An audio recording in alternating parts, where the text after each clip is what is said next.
The sun hung low over the town of Whisker Gulch, painting the dust red and gold.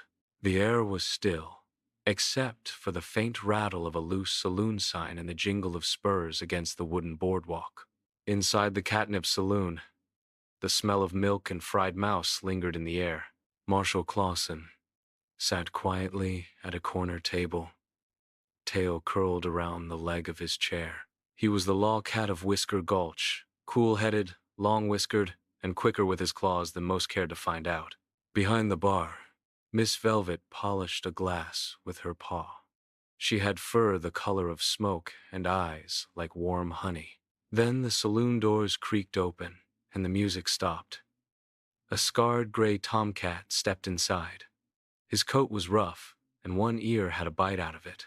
He scanned the room like he owned it.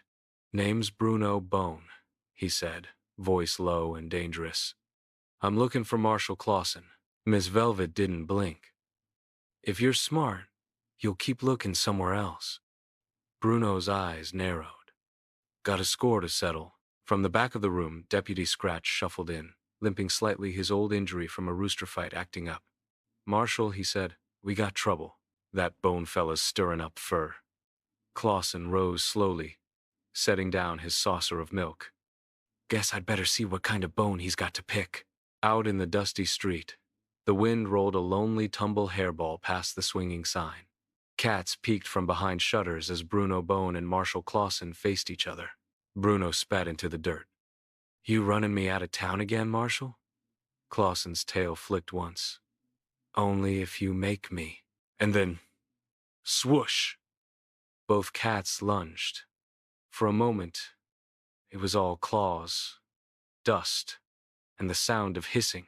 When the air cleared, Bone lay sprawled in the dirt, paw bleeding, but alive. Clausen brushed dust from his coat.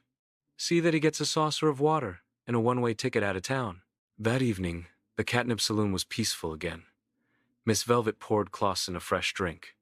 "Well," she said, "looks like Whisker Gulch is quiet again." Miss Velvet chuckled softly. "You ever think of setting down somewhere quieter, Marshall?" Clausen's tail twitched. "And miss all this excitement?" "Not likely." Outside, the tumble hairball rolled across the empty street as the last light of day faded into the purple dusk.